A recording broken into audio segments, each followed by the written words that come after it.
confronted primarily with a moral issue. It is as old as the Scriptures and is as clear as the American Constitution. The heart of the question is whether all Americans are to be afforded equal rights and equal opportunities, whether we are going to treat our fellow Americans as we want to be treated.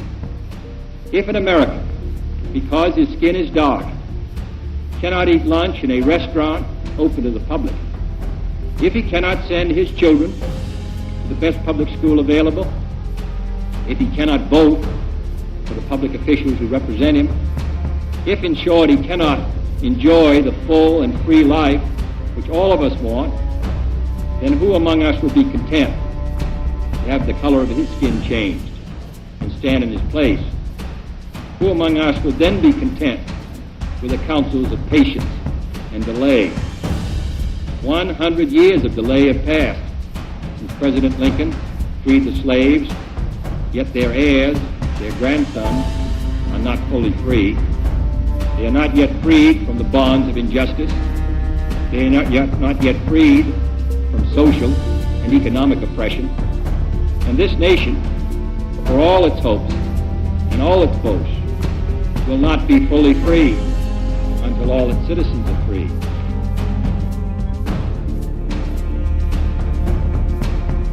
In the name of the greatest people that have ever trod this earth, I draw the line in the dust and toss the gauntlet before the feet of tyranny, and I say segregation now, segregation tomorrow, and segregation forever.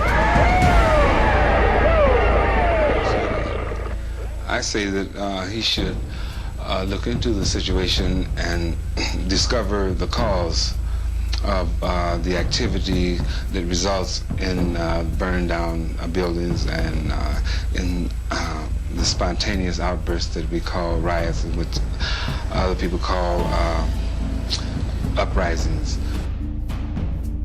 That white people organize themselves outside of the Democratic Party, outside of the Republican Party, and to move to destroy and eliminate these parties, and to establish new political machinery that is not wedded to the interests of exploiting corporations and exploiting businessmen who are profiting from the status quo.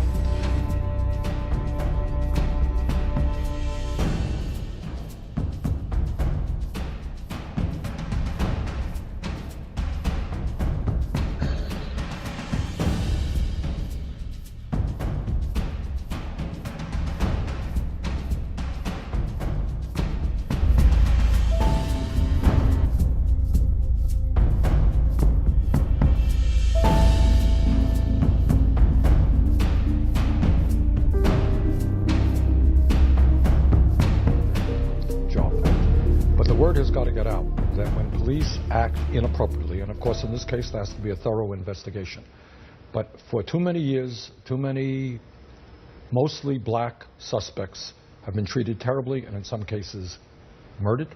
That is unacceptable, and police officers have got to be held accountable for their actions. Second,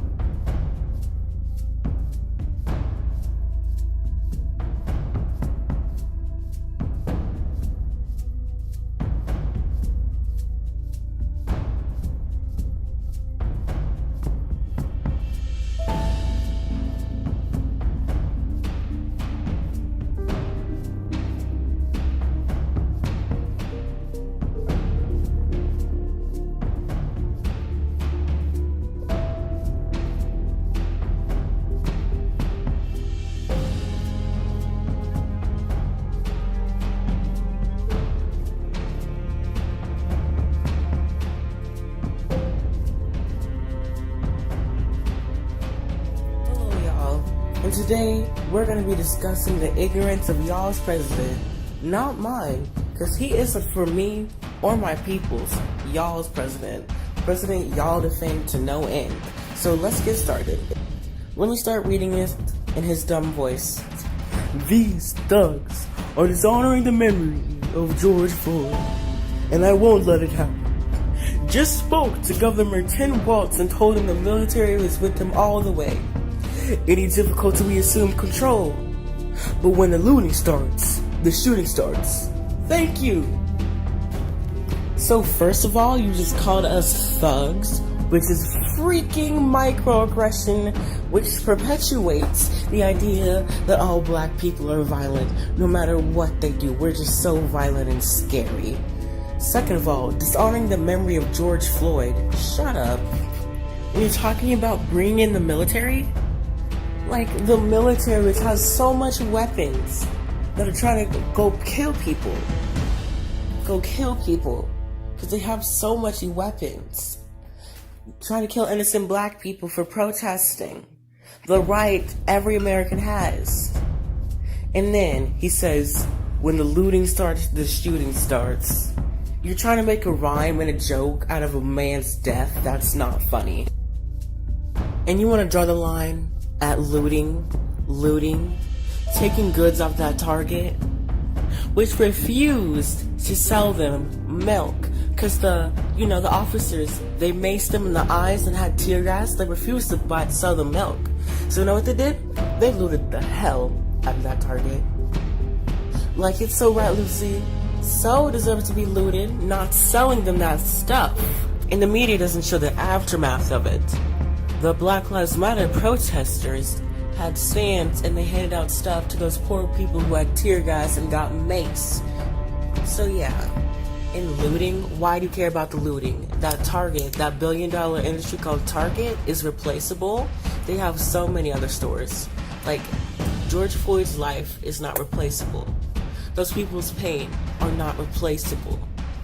It's lifelong. So just shut up, Donald Trump. No more. You're not my president. And lastly, let's discuss this one. I'm not going to read into my Donald Trump voice because I'm tired. The National Guard has arrived on the scene. They're in Minneapolis, fully repaired. George Floyd will not have died in vain. Respect his memory. So people rightfully protesting and rioting about George Floyd's death he died in vain for that? No. He died in vain because a police officer had his knee on his neck and let him die. So Donald Trump, I have one message for you. Leave black people alone. We don't need you because you're racist and you don't want to support us, so go somewhere.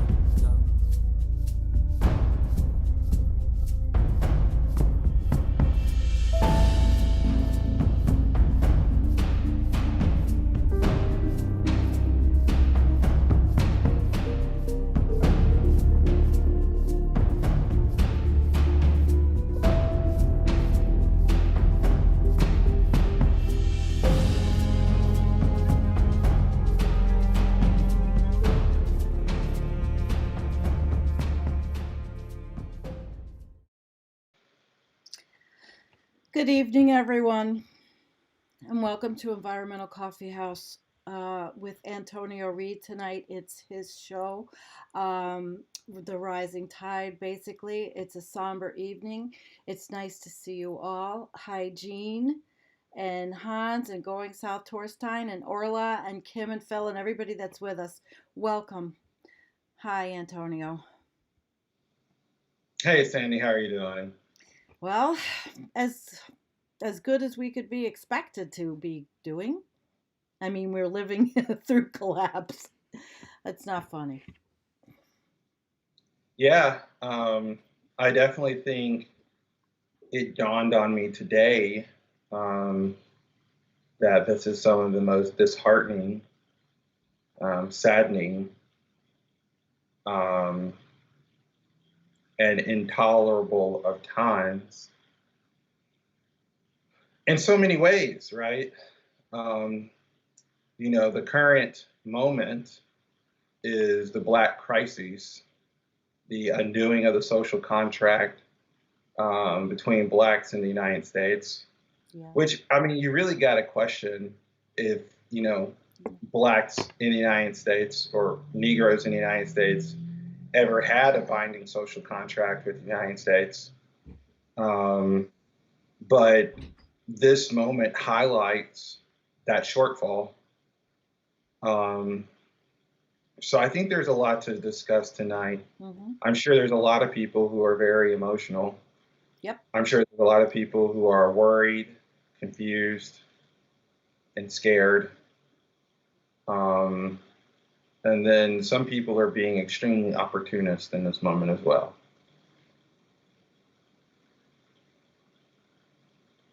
I lost. Um, Okay. I lost your audio.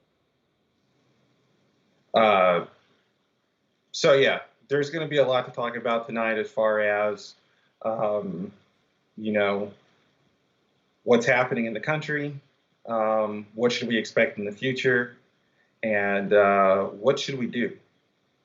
Um, so obviously, this whole incident started over the killing of George Floyd. Um, this was another one of those caught on camera moments. But I tell everyone to be calm because what happened to George was not out of the ordinary, which is quite unfortunate, which is really, really, that's kind of the crux of why I want to have this discussion tonight, is because what happened to George is not actually out of the ordinary. Oh, it's not at all. I could have picked 100 videos. Right. In a given year. So I wanted to dive in deep in what's happening. So the first thing that's happening that, has this kind of all flared up is this incident between Black individuals and the police. But secondly, or what's more abstract, is kind of like, thematically what's happening in America. For Black people, I know for me, because I think it's hard to say, what does the Black community feel? And then I speak for the whole of the Black community in the United States, as if I know how Black people in LA live, right, or how I know Black people in New York live. I have no idea. I mean, I have some, I wouldn't say I have no idea. I have some idea because we're all Black, and so there's that shared experience. But I've never lived through Cuomo's crackdown, Bloomberg crackdown, of stop and frisk. I never lived through that. That definitely shapes. It's another reinforcer that we're not really a part of this American society, that we're lesser. But I've never lived through something so jarring, and this is a so-called liberal place, right? New York. I mention LA because LA is, again, considered a liberal place, yet the LAPD is known as one of the most racist police departments in the country. So that's how the liberals are doing. and that's why this problem is so dynamic, right? It is. Because, that's how the liberals are doing. Now let's talk about the conservatives. Let's talk about God. Eldridge Cleaver was talking about it back in the 60s, the same thing with the two parties. The same thing. That's why they were the Black Panther Party. Oh, yeah. We haven't, and that's another thing, we haven't made a lot of progress. There's not been a lot of progress made on this. In the United States right now, any given year, Black males make up 6% of the U.S. population, but represent 20%, 25% of all persons killed by the police. Yeah, it's heartbreaking. I mean, that is a staggering disproportionality. And again, that's just one dynamic to the institution of policing in America. But in highlighting this dynamic, I think it can help people understand that, first of all, if this was the result of a few bad apples, to translate the term a few bad apples into statistical language, we would translate the term few bad apples into a chance or an anomaly. But imagine if you got the same results 10 years straight, every single year, or in about the same result. That would be an indicator of something that's systematic, not by chance, not a few bad apples. And you can just look at, I'm quoting Rand Paul, okay? Republican from Kentucky. You can just look at the statistics and tell the policing in America is racist. And that's what Rand Paul's talking about. He's talking about the same type of critical thought process that I just went through to say that how is it possible that every single year the American police can report to kill 1,000 people. Of those 1,000 people, 200 to 250 of them are going to be black. Yeah, I have Every this single right year. up. I have it. I have the graphic up. 1,004 people have been shot by police, have been shot and killed in 2019. What you sent me, updated May 29th. Right. So that's just last year. And then, of Yeah. course, if you look at 2018, 18 is going to be in-house right around 1,000. That's how well our police bat every year. Yeah, That does 2018, not happen unless, 992. right, that does not happen unless it's institutionally driven. And black people, because of the high disproportionality, are feeling this failure of the social contract. And it's hyper clustered in our communities.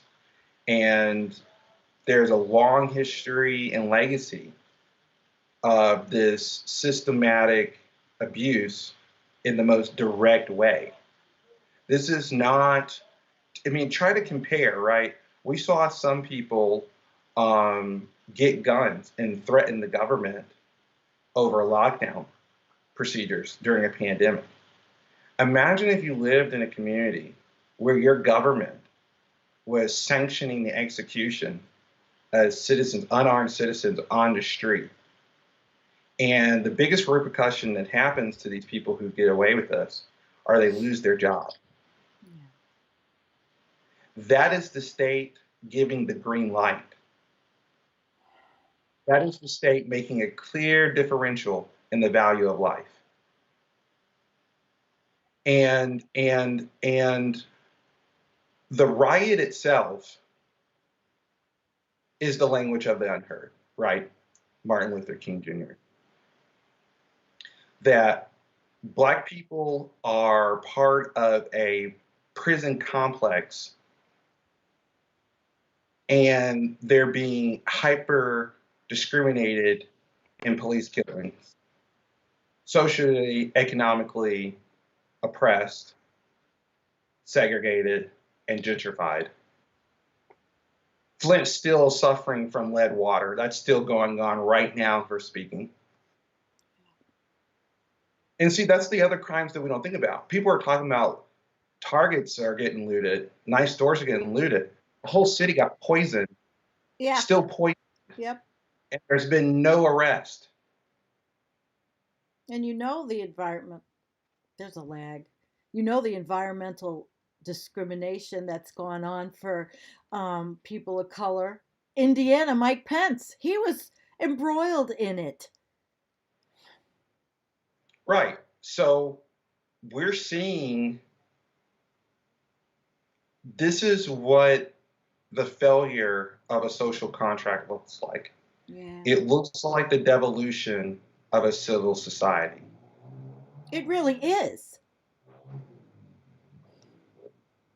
And I don't want to use the words who's at fault here. Who's to blame? Because the individuals who are hurting people, who are killing people, who are burning buildings and businesses, they are responsible for their own actions and the consequences of that. Mm-hmm. But for the totality of this crime, okay, in a democratic society, the people who are driving this are the people listening to me at home. The people driving this are the people listening to me at home. These are the people with the privilege. These are the people whose social contract is intact. These are the people for which the politics are responsive to. And they sit every day at their homes and their businesses and allow their government to take on the worst abuses to minority people without any end in sight, without any sense of justice, without any sense of relief. So, in some sense, we deserve to be here at this very painful, this very heart-aching, this very tiresome, this very confusing, this very scary. We deserve to be here at this moment.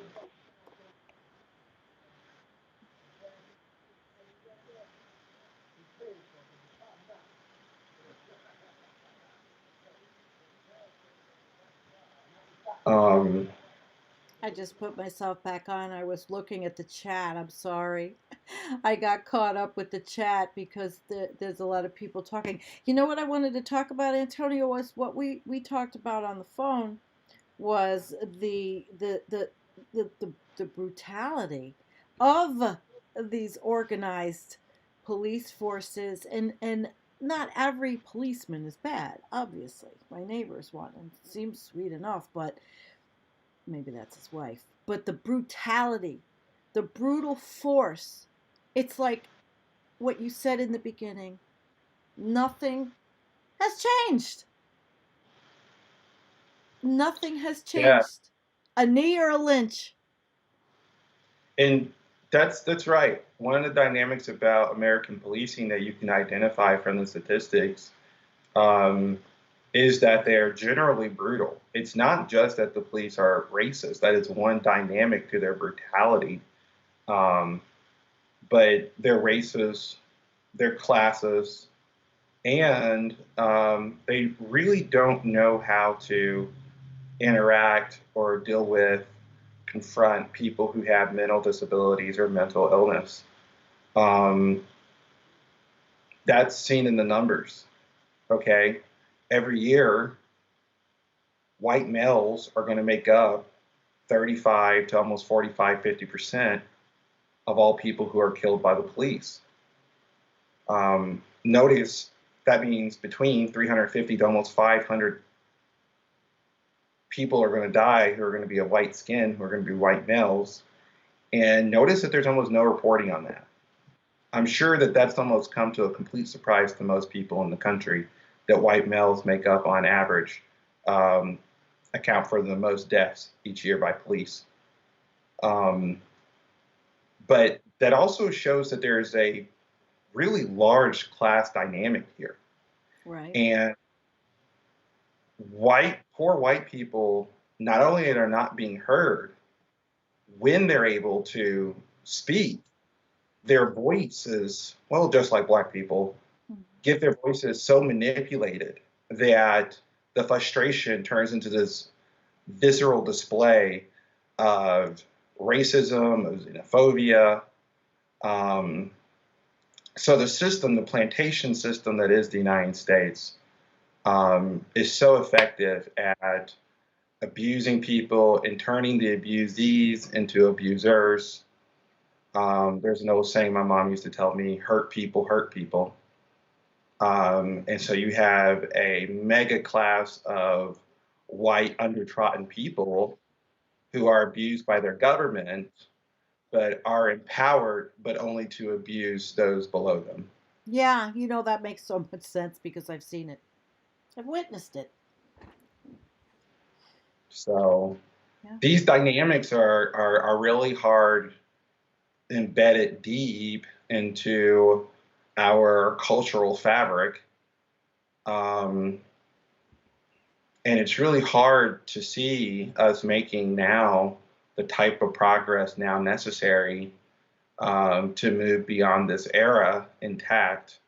It seems that this moment is highlighting a greater decline, a greater recession of our culture, and I think of our society. And I think for a lot of the white people who feel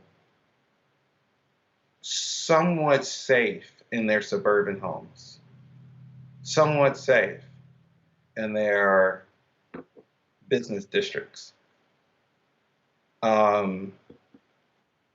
what's happening the best historical phrase, I think, is this: the tyranny that Athens imposed on others, it eventually imposed on itself. And so, make no mistake that the climate is still very much changing. That's something else that's happening in the background that we kind of push out of our mind as we get warped by the media to hyper focus on particular issues. But we were just talking about a few weeks ago dams breaking in Michigan because of historic flooding, historic typhoon devastating parts of India, Bangladesh. So this is what the 2020s in the future looks like. It looks like complete racial destabilization. This is not just a Trump phenomenon, by the way. Look at how the Democrats are responding to this. Joe Biden, which to me is so offensive. Joe Biden is so offensive to, it's really hard to put in words what he represents. But this is a man who, he's really a caricature of a kind of like cosmopolitan racist, right?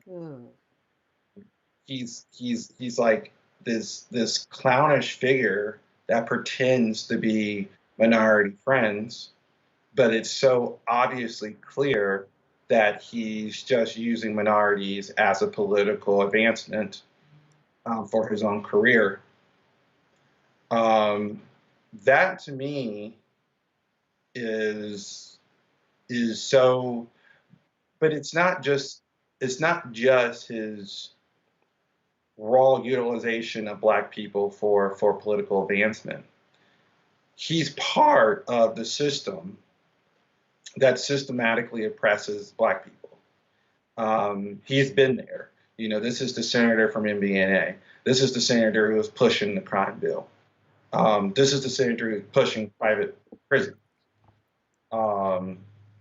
So he's been there the whole way. This is the senator. This is the vice president that's pushing militarization of the police. But you know, we always go through this when we talk and we say, you know, it's like it's there's enough shit to go around. It is just so disconcerting that it's either you know, one or the other.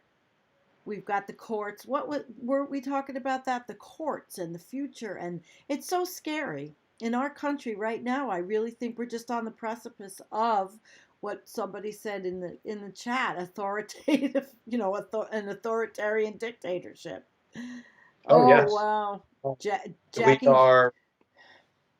It's an authoritarian corporate dictatorship. Yeah.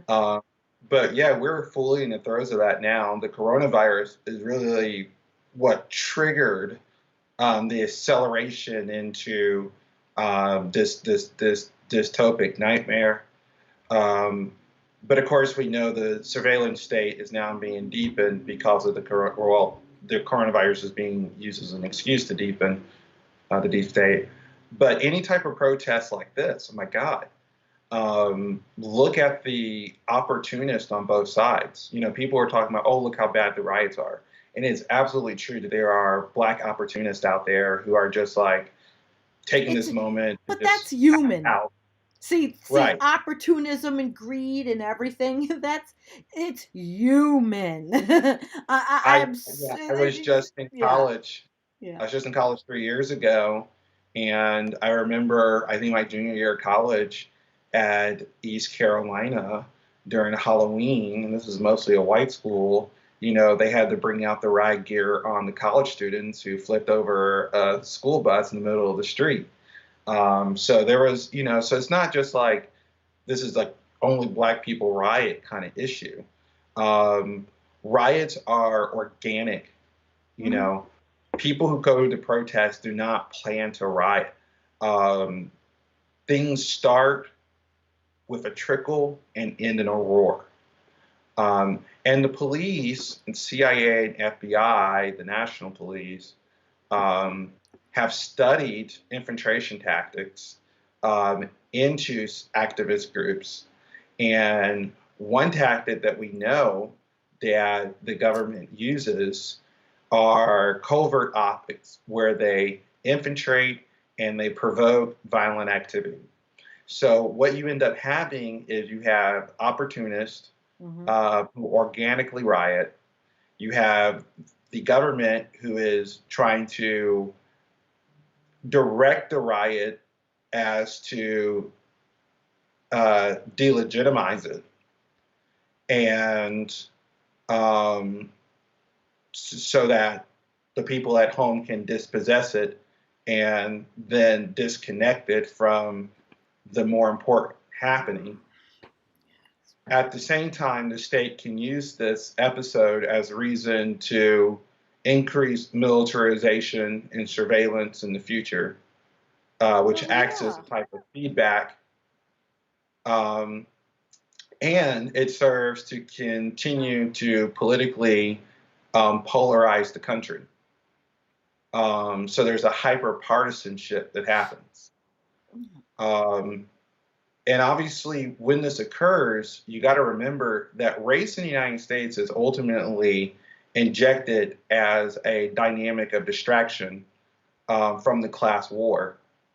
Yeah. And essentially what happens with the police issue is that we don't talk about police brutality. We don't talk about the 350 to 500 whites that are killed. We don't talk about the 200 plus mental health and mental disability people who are killed. We only talk about the black people who die. And this becomes a police versus black people. And if you can deduce this to police versus black people, you can deduce it to black people versus America. Because, of course, the police represent the United States. And these type of simple deductions that people make in their head, they have to put themselves on one side. And this, of course, creates extremism because this doesn't allow for nuance. Of course, black people are as American as white people, except black people are historically oppressed here and are still experiencing a social contract failure. Whereas a great plenty of whites who call themselves middle class are not experiencing this failure. And then there are actually plenty of whites who are failing, but they're aspiring not to fail. Whereas many blacks many blacks don't aspire not to fail because they understand that the system is purposely set for them not to achieve the quote unquote American dream. And one way that you can see this is actually what we do with our excesses in our system. Okay. I had a hunch that if this system is truly a mega industrial capitalist plantation, that we're going to have excesses. And if we have excesses, then we'll need somewhere to channel that. And where we channel that is the military industrial complex, and the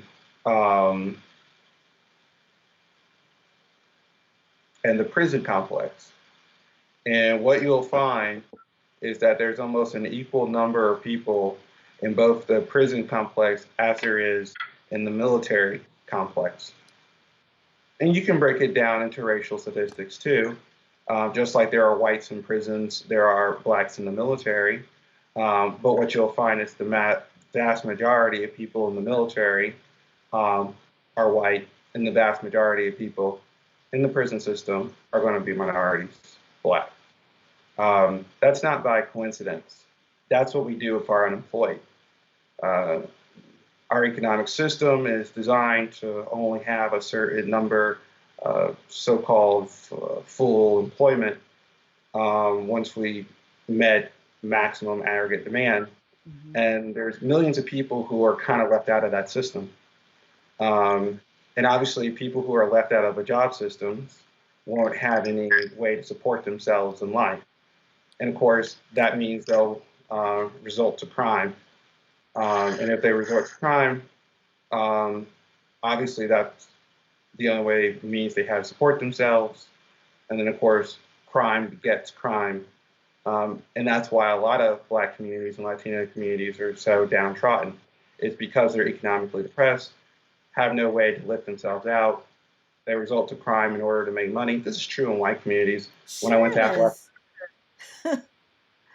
to Appalachian State University, I knew a lot of white guys that were selling drugs to go to school. And of course, the police, and that's another reason my whole college experience changed my life, because I realized how extremely racist the United States was, actually, by just going to school. Well, you're so young, you know that, Antonio. You're so young that, I mean, decades I have in front of you. And I've seen it since I can remember. I remember learning that it wasn't fair out there at a very young age. I just knew nothing was fair. I don't know. But yeah. And now you're seeing it full force, but it's always been this way. I don't think this country's ever not had a history of racism. It's never gone away. We've gotten, no, I don't even know if we've ever gotten any better. And it's familial, it goes from family and it's passed down and it's passed down. I don't know. And remember what we talked about today when we were talking, and how it's like a collapse thing. It's not just this society in the United States. I mean, we're having a concurrent ecological collapse. I mean, all of this stuff is happening and giving us a real run for our lack of money, so to speak. Can you speak on that, Antonio? That collapse viewpoint of this? Well, so the way that this ties into kind of, the theme of collapse here in the United States is that what's happening in these society, or what's happening in these riots, is a microcosm of the breakdown of society, of civil society. It's a microcosm of what it looks like when the social contract fails, when justice can no longer be secured by the government, when services are no longer provided, when safety and security fall apart. And what happens, you see, is that, and this is why riots were organic, is because they lose their sense of direction. The riot no longer becomes about what the intellectual protest was about. The riot becomes about the theory. It becomes about the spontaneity of action, of feeling. And when this happens, you see a type of primalness kind of overflow the society. There is no rules. There is no law and order. And you see how the government responds, right? Yeah. The government responds first by provoking the crisis. And then the government takes no de-escalatory action. It cracks down. Our government overwhelms, show of force. If you have parts of society that are seriously suffering and feel like there's not much left to lose, and they're already rioting, cracking down is only going to harbor increased tensions. And there will be moments of calm. And these calms may stretch for a year or 2 or 3. But each time that these waves happen, they'll be more and more intense. And as they happen, we'll be dealing with pandemics. We will be dealing with crises around the world, happening all at the same time. And eventually our human systems lose the ability to adequately respond to these social crises, right? Right now, we're dealing with a lockdown, pandemic, economic crisis, extreme environmental impacts, Yeah. racial riots. The trifecta times 3. So, people always ask the question, well, Antonio, when do you think we'll move into this era of consequences? We're here. We're here. Yeah. This is it. The sun has set. And when it rises, it will be a colossal wreck. Oh. So, people want to know what does it look like. It looks like the riots. Somebody said, looks like, I'm going to interrupt you for 1 second, because in the video I made, and Heidi, you may not have been here, but she's saying someone told me they should not be called riots, but they should be called uprisings. And in the video that I created for this show, I had alert from system UI server. Low battery. Do you have a problem with your battery, Antonio? no, got it fixed right now. Okay, that's funny. I heard the computer. Did everybody hear that? Anyway, it was the statement on the riots. No, the uprisings from the 60s. So Heidi, you're hearing something from the 60s. But Antonio, I guess he's articulating it in his way, because that's what the freaking president called it, didn't he? Oh my gosh. Well, I want to say that uprisings is a good word, but I think we also have to understand that because the organic nature and we have to be real with ourselves. Black people in this country and our communities have been victimized, abused, and you, as someone who's been so physically, emotionally, and culturally abused for so long, it's really hard to channel that in a very calm and cordial I could imagine. and put together manner. And you see this energy released in such a visceral fashion. When I was watching a lot of the different protests that were occurring around the country, and I was seeing such graphic images of pain and suffering and harm and inconsideration, it just made me feel nauseous. It made me feel sick to see the breakdown in my society. But really, the breakdown was just being unleashed into white sectors of the society. And so for white people, it's really scary. But I guess what I want to communicate is that that's our future collectively. That's our future collectively. And really the climate now, it's so sad because we've had such a long time to deal with the race issue, and we just failed to make progress. We're actually going to run another election between we're going to run another election between an outright racist and a would you call Joe Biden discreetly racist?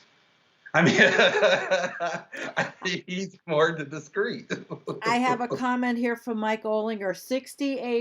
In the 68 riots as a kid, this is totally different. He says, sad to see the war zone I love. Oh, I guess. And then Mother Nature's son. I wonder how many years, now this is a good one. MLK Jr. would have peacefully protested if he was getting no results. Got the feeling many got a well-needed slap across the face with the murder of George Floyd. That's what I'll say about, because Martin Luther King's voice does get, I think, sometimes ultra highlighted as like almost like Jesus Christ of Black people. I didn't put him in my video, but the Haitians won their revolution in violence. The Americans won their revolution in violence. it is quite obvious throughout the course of history that nonviolence is the language of those oppressed. And it's also appeal. It's an appeal to who? Yeah. It's an appeal to you, so that your sensibilities, your white sensibilities, your suburban sensibility, your office sensibilities, don't get offended.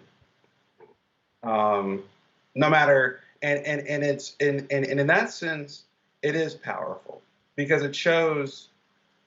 Actually, Chomsky highlighted this: the depth of how morbid it is that ordinary people could idly stand by as the worst sorts of atrocities are taking place in their name. And of course, he was referring to Vietnam, but you could expand that out to, and it's the empire. This is what empires do.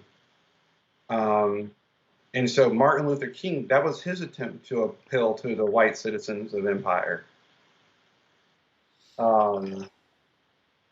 But really, the onus is on them to hold their government responsible for its actions. If not, I mean, how can you ask a people who are being slain in the streets to calm down? This is the same thing happening with the Palestinians. I mean, well, of course, the Palestinians is much worse than what's happening with blacks. Well, but they're being militarily segregated into the Gaza Strip.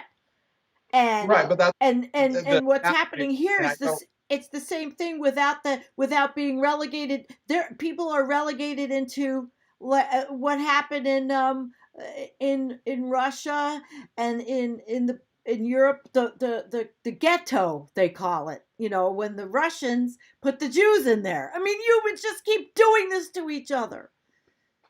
They just I don't want to completely, and I'll be careful not to make direct parallels to the Palestinian crisis and what's happening here in America with minorities, but there are a lot of why not comparisons.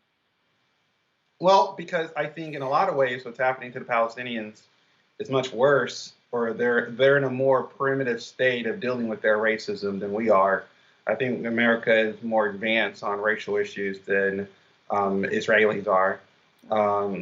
So in that sense, but not that we're much more advanced. I mean, obviously we're killing people 1,000 times. I hate what goes on everywhere. I hate right. that they can't. I mean, because these greedy, these corrupt people can't make peace, and then the stupid populace just goes along with it. I can't stand it. It's replicated in every freaking country except for, let's say, China, because China. Do they even have election? I mean, it's a communist party. The only uprising you hear about in China is Hong Kong, because Hong Kong is westernized. And the big mistake for them was that they had that contract, their contract. And now they've had their protests. We've watched all that from our couches in America. We've watched what happened in Hong Kong. They're protesting. They're out there all the time. Well, they weren't during the little pandemic. They're back out because China is going to stomp them, and be uber capitalistic. Well, Hong Kong is ultra capital. So, ultra westernized capitalistic country. So I don't know. It's hard to say for me what the future holds. I mean, I'm obviously really torn in my heart. I was telling one of my friends earlier that, regardless of what the history in America is and our legacy, I feel that America is part of what and who I am. And so it's very troubling and disturbing to see your home in such upheaval. Sorry. And I have no sense that it's going to get better. I think things are going to get much worse. I don't think there's going to be a reconciliation. And then I think the climate crisis will overcome us.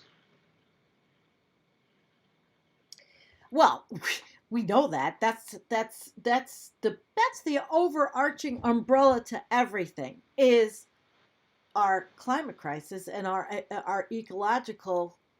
We're in the Anthropocene. We're ruining everything. But it's just on the way down. It would have been nice to see that maybe we would have had I truly believe that if we had a Bernie Sanders, at least it would have been a softer landing. Well, it would have been, yeah, perhaps. But, I was thinking about that, and people see Bernie Sanders as this panacea. Bernie Sanders was a step in the right direction Yes. after 40 years of flying in the wrong direction. Absolutely. So it's to say, okay, but okay. We got to see where our real limits are here. And right now, I think the best thing that we can do is call for an immediate reform, restructuring of what police are. And Right. in order to do that, we have to understand the history of policing in America. Policing started as slave patrols, particularly here in the South. And anytime that you have an institution that arises from hell, its offspring are going to be demons. And that's what the institution of policing is in the United States. It's an institution that brutalizes in just horrifying ways the population. And it's particularly aimed at the working class and poor, right? So the police aren't brutal to everybody everywhere. The police are brutal to specific people in specific places, And so that's why it's easy for us to turn against each other. But if we want to end the upheaval in our society, we would demand louder than the roar of the riots, than the gunshots of the police. We would demand justice above those things.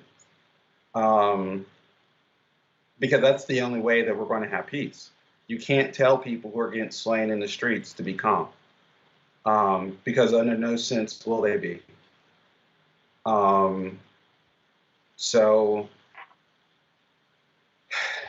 this is a lesson that, right, I'm 26 years old. I'm new to America. You're a baby. You're a baby, but I let you go because you're such an old soul and you have so much knowledge and you're always learning. It's just, I love our conversations. I have all these decades of seeing the same thing, different decade. I don't see, I've seen this whole 40 years of this not changing for the poor. I've seen the income inequality just get insane. The prices go insane for everything. Capitalism on steroids, the destruction of the environment.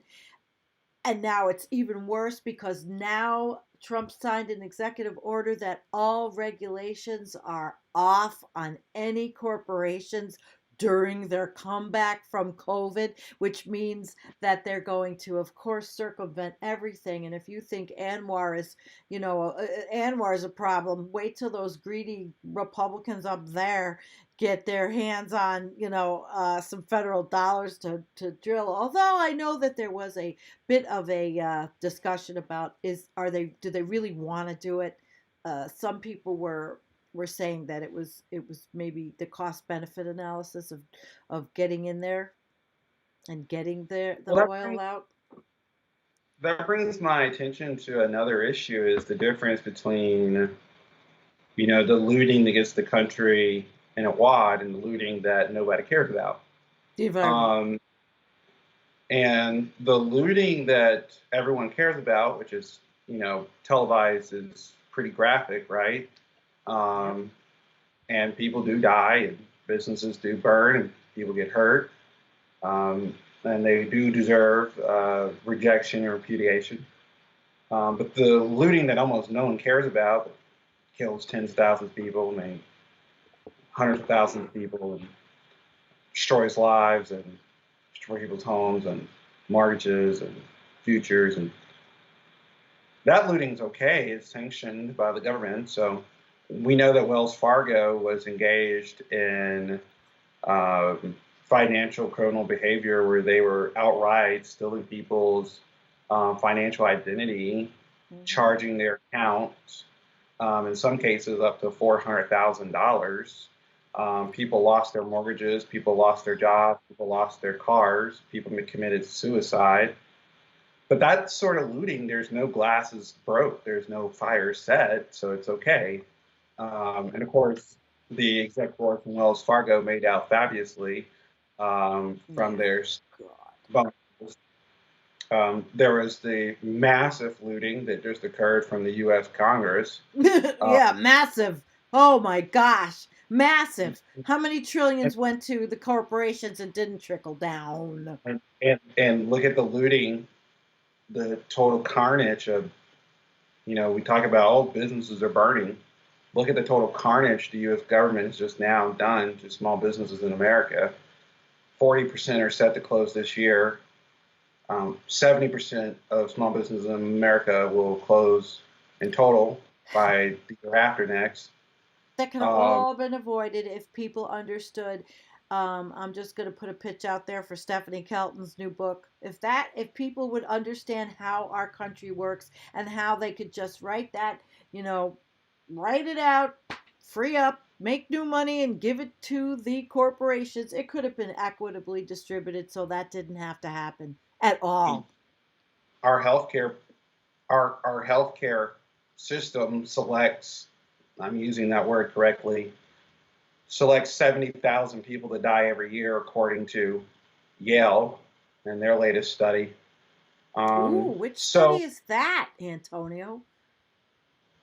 Yeah, Yale recently released a study that showed that the healthcare system in the United States is so deficient, so many people who are uninsured, that nearly 70,000 Americans every year die. So these crimes that our government commits against, and again, these are hyper sectionalized to certain communities and people, right? So it's not 70,000 frat boys who are dying. Yeah, I hear you. It's 70,000 Black and Latino. It's 70,000 poor white. It's and even middle class people, as our middle class is starting to erode. It is the big divide. The big divide. So these people are feeling this crisis that's very real, and no one cares about this. And the riots and the images they produce are a snapshot of the future soon to be, where the social contract fails for those who are at home, safe and sound tonight. We've heard it said before. First they came for the Jews and you didn't do anything, and then they came for the blacks and didn't do anything, and it wasn't you, and they came for the gays, and then finally they came for you, and there was no one there to defend you, to help you. That's the same thing here, divide and conquer. And honestly, 2020 has been so surreal because it's been, yeah, I would say. It's been hyper clear for me to see the path that our government's going to go on now. And it highlights that moment even more because it's just, I don't think our government is going to take any type of corrective action. You watch the government act in such a fallacious manner to worsen the biological crisis.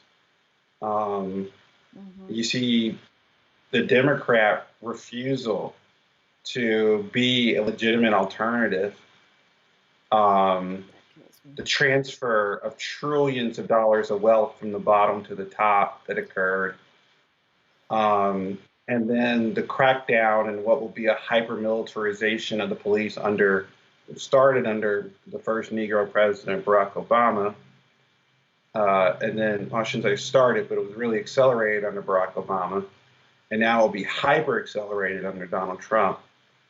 He might even turn the election into a law and order election. That's scary. People are talking about that in the chat. They were, although I lost the chat on my computer, I have it on the phone, and I can't put up any comments. They were talking about that I think maybe Trump's going to try to stop totally stop it. But I think it's unconstitutional. They're just going to do every piece of sleazy manipulation they can. It, It, this summer. I really hope that we get. I guess I'm just almost out of energy or just so tired of being tired. Uh, yeah. but I just I'm at a point where I really don't have any hope or good spirits for the future of this country. I really do think our best days are behind us, and I mean we're going to fight the good fight wherever we Yes, we're going are. to fight the good fight no matter what, because you're young and you're going to fight it. And you're articulate and you have a lot But going for you. I'll be honest, I told my mom and I told my professor, my very close professor in 2016 when Trump had won the election. I was so enraged, not that Trump won the election, but that the American people would even dare be so offensive as to put forth Hillary Rodham Clinton and Donald Trump in a bid for the presidency. So actually the election of Trump wasn't that overwhelming for me because I just still couldn't get over the fact that the American people put Hillary Clinton and Donald Trump up for the bid. And I still haven't gotten over that. And then, of course, You have to, though. One of the things you learn is you eventually have to get over it. You well, can't I hang don't on get to it. over it. I just get hit by another truck. So Yeah, the okay.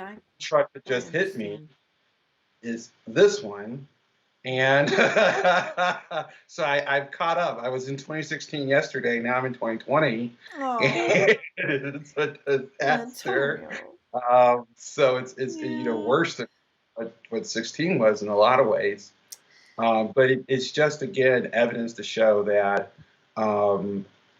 both the left and the Democrat and the Republican parties are going to double down on this. I mean, Joe Biden, if anybody thinks that Joe Biden is going to be better, you can't describe him in that terminology. No, I wouldn't. Not. There's no better. I'd He like is to less know. worse than Trump. But we're still It's talking about, but what does that mean in It's not tangibility? just Trump, though, and you and I get into this. It's not just Trump; it's his administration, it's Bill Barr, it's the people he hires, it's the courts, it's the whole thing, it's the environmental regulations. But we don't have enough time. What, That's what was the name? another What was the show. name of the girl? What was the name of the lady in New York in Central Park or whatever that called the Oh, police? Amy Cooper. But that's the She, type of racism, the yeah, Amy Cooper racism. yeah, she's a That's the Democrat type who of supported racism Obama. that Biden surrounds himself with, if not directly people like Joe Manchin, Ugh. who's basically a Republican racist, anyways. So Well, that's the party here. You can either be a racist light, you're a racist in your classes, or you can be an extreme classist and an extreme racist. isn't it horrible though, all these labels? Antonio, I don't mean to divert, but it's an hour. And should we read Nick's piece? Or do you think we've gone, we've done a pretty good I think we conversation? should. I think that's a good All way right, to start wrapping to it up is ending. yeah. Yeah. All right, it's a good way to end. I'm going to pull it up. Everybody, Nick couldn't be with us, but we have a piece and we'll show it to you. We have a piece. It's from he wrote it in Facebook, but he said it was fine to read. So, you want to tag team it or do you want me to just read the whole thing since I have it right up? I'll read it because it'll be You can easier. read it. That's fine. Okay. This is our Nick, and this is how we'll end. And then for you guys that didn't see the video from the beginning, since we're always over an hour anyway, we will play the video at the end, and you can stay and watch the video we created for this. Okay, Nicholas Humphrey, who is our meteorologist. When a people are abused for centuries, they try to peacefully protest only to be met with ridicule, hatred, or beatings. And meanwhile, the men continue to die jogging, selling cigarettes, owning a legal firearm at a traffic stop, or taking out a wallet with no justice. And women die minding their own business in their homes. And what the F do you all expect to happen to a police precinct White folks worried about law and order, while black folks who have no voice think they're in a war for survival in their own country. But wait, were we ever really a part of this country? Or brought here to build it while natives were told to get the F out of the way? We participate in the system, sacrifice for it, die for it in ways considered patriotic, yet at the end of the day, treated like the pieces of meat we were when we were slaves. Our lives are treated as less. Speaking to white people, it doesn't matter whether you personally are racist or not, whether there is a when there is a systemic process that ultimately benefits you at the expense of those not on the appropriate part of the color-based caste system. Ask any person of color and they'll talk to you about how the caste system works, that you never have to care about or can deny because you never have to face any problems because of it. Even how lighter skinned minorities get treated marginally better than darker skinned folks, it permeates everything: jobs, incomes, the state of our homes and neighborhoods, and whether we live or die and what justice we get for it, if any. I once told a friend who told me race didn't have anything to do with a particular black boy being gunned down. Race has to do with everything, at least in the United States. So again, with slavery, Jim Crow, and a white supremacist social system, why be shocked by a police precinct being burned to the ground? I prefer peaceful protest. But then Martin Luther King took a bullet, and a guy named Colin Kaepernick couldn't even take a knee without being treated like an anti-American piece of shit who doesn't deserve a job. You refuse to give a people a voice for their lives, and you treat them like trash for trying to forcibly take the megaphone to speak about their lives, then continue to take their lives. Things get hostile real fast. We start to think we're in a war and not a part of anything worth respecting. Everything is about survival. From trying to save our sons from dying at a traffic stop to voting for mediocre presidential candidates to protect us from the batshit insane ones the majority of white people want. Imagine having this survival mindset 24/7, 365. Now you know what it's like to be black. You know, it hurts. It hurts.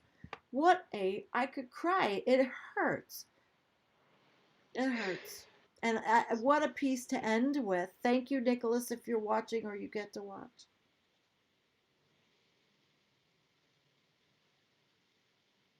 Wow. Yeah, I think that Nick's point, his statements really highlight what it looks like, again, to see the failure of that social contract when you're in a society that not only fails to deliver justice, but refuses to. And then squashes any time that you try to vocalize this failure of this contract, this so very important contract that keeps societies together and unified. And I mean, the worst thing you can do to a people is to kill their children. And to see so many young black people die at the hands of law enforcement is such a grave injustice. But it's worse than that. It's not simply the callous and brutality of these murders, right? It's the fact that there's a legal system that supports, and I would even go as far as to say encourages, this type of behavior. And how does it encourage this type of behavior? Right. Well, ask any criminologist about police reporting the number of people they kill. And from Harvard to Penn State, you'll find that overwhelmingly criminologists find that American police underreport the number of people they kill by almost 50%. So that is to say the police didn't kill 1,000 people last year, it's closer to 2,000. And think about a type of legal system where you could routinely, year after year, underreport the number of people you kill by half, and that none of those people who kill those 1,000 people are ever tried and found guilty.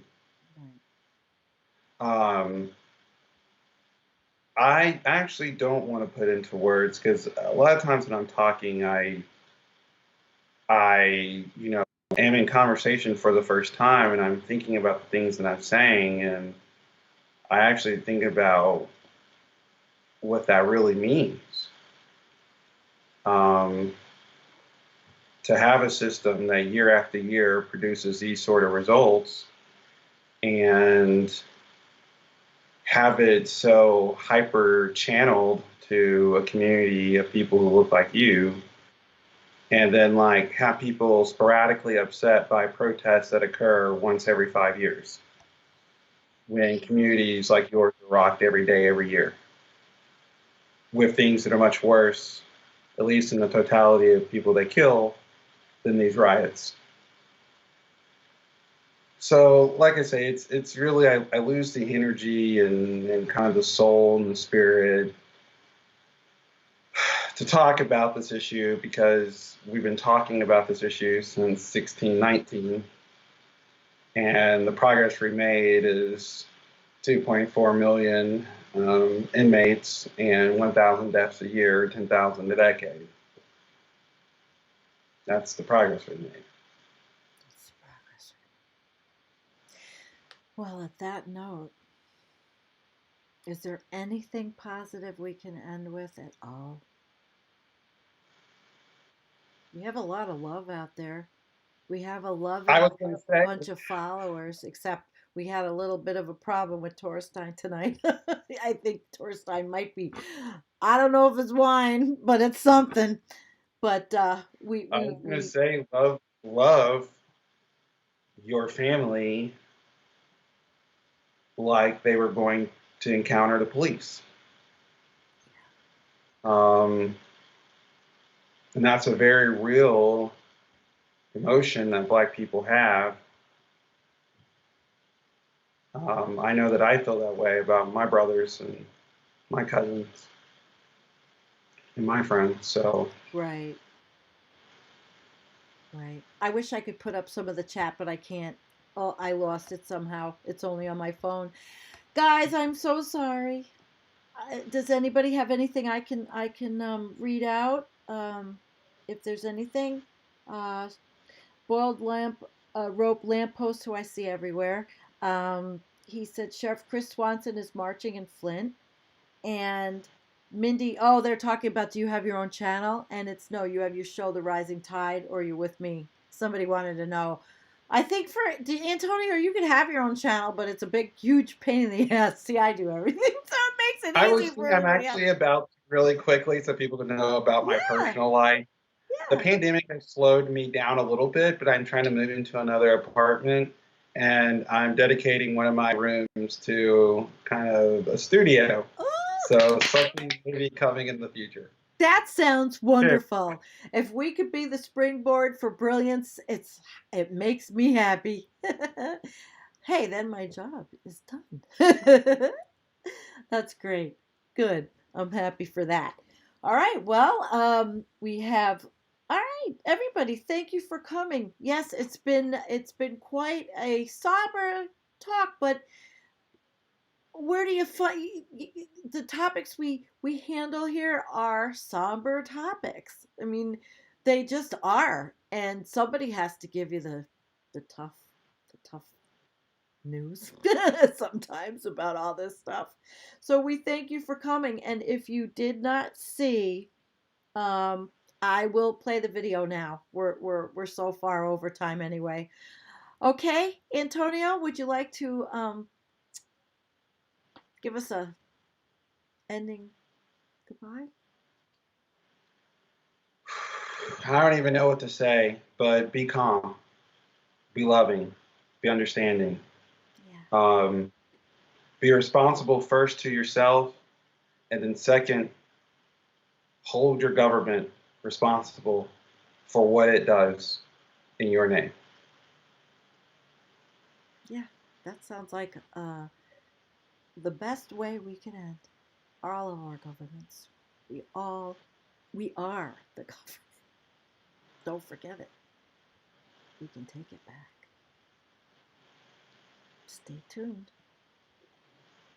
Peace out, guys.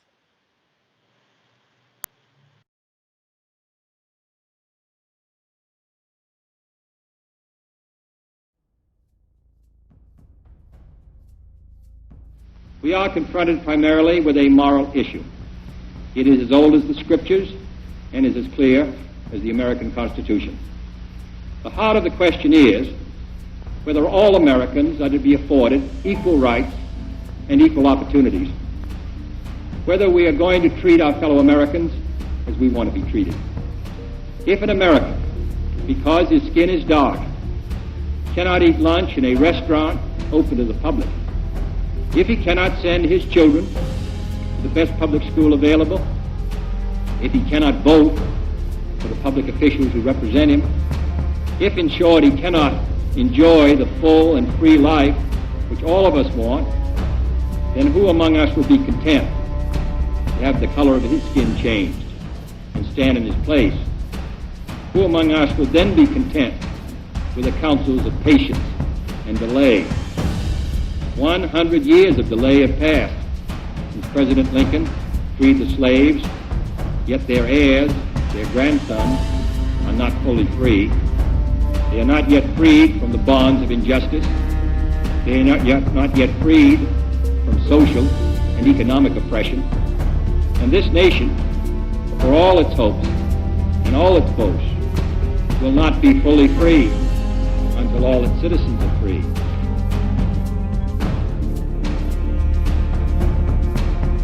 In the name of the greatest people that have ever trod this earth, I draw the line in the dust and toss the gauntlet before the feet of tyranny, and I say segregation now, segregation tomorrow, and segregation forever.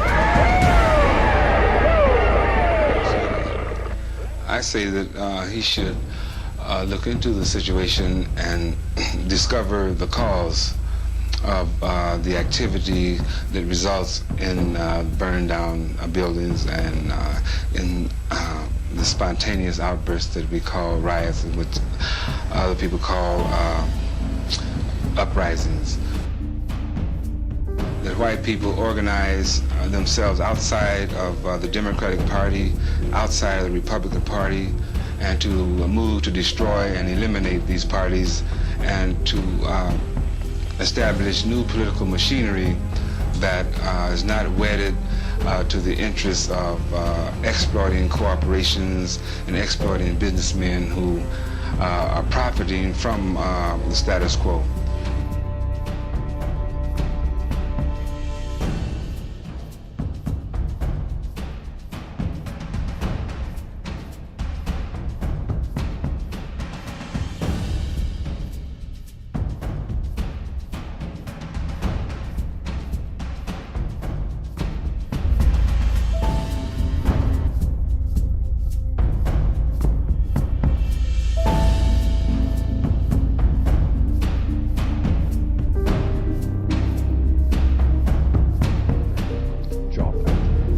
Has got to get out that when police act inappropriately, and of course in this case there has to be a thorough investigation, but for too many years, too many mostly black suspects have been treated terribly and in some cases murdered. That is unacceptable. And police officers have got to be held accountable for their actions. Second,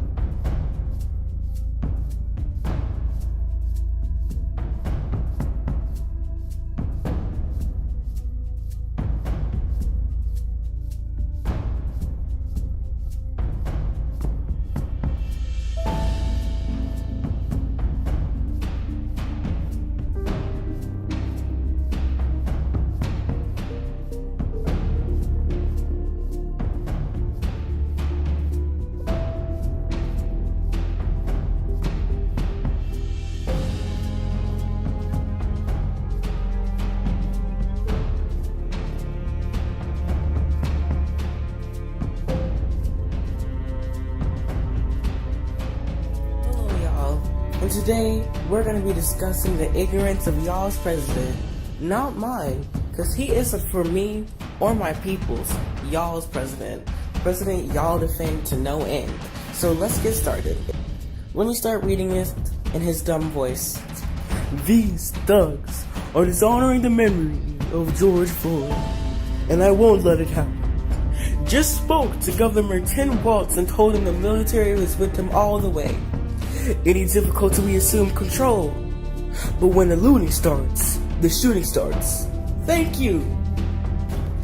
So first of all, you just called us thugs, which is freaking microaggression, which perpetuates the idea that all black people are violent, no matter what they do. We're just so violent and scary. Second of all, dishonoring the memory of George Floyd. Shut up. And you're talking about bringing in the military? Like, the military, which has so much weapons that are trying to go kill people.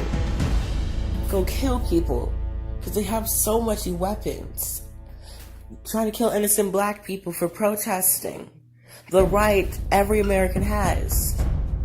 And then he says, when the looting starts, the shooting starts. You're trying to make a rhyme and a joke out of a man's death? That's not funny. And you want to draw the line at looting, taking goods off that Target, which refused to sell them milk. Because the officers, they maced them in the eyes and had tear gas. They refused to sell them milk. So you know what they did? They looted the hell out of that Target. Like, it's so right, Lucy. So deserves to be looted, not selling them that stuff. And the media doesn't show the aftermath of it. The Black Lives Matter protesters had stands and they handed out stuff to those poor people who had tear gas and got maced. So yeah. In looting, why do you care about the looting? That Target, that billion-dollar industry called Target is replaceable. They have so many other stores. Like, George Floyd's life is not replaceable. Those people's pain are not replaceable. It's lifelong. So just shut up, Donald Trump. No more, you're not my president. And lastly, let's discuss this one. I'm not going to read into my Donald Trump voice because I'm tired. The National Guard has arrived on the scene. They're in Minneapolis, fully repaired. George Floyd will not have died in vain. Respect his memory. So people rightfully protesting and rioting about George Floyd's death he died in vain for that? No. He died in vain because a police officer had his knee on his neck and let him die. So Donald Trump, I have one message for you. Leave black people alone. We don't need you because you're racist and you don't want to support us, so go somewhere.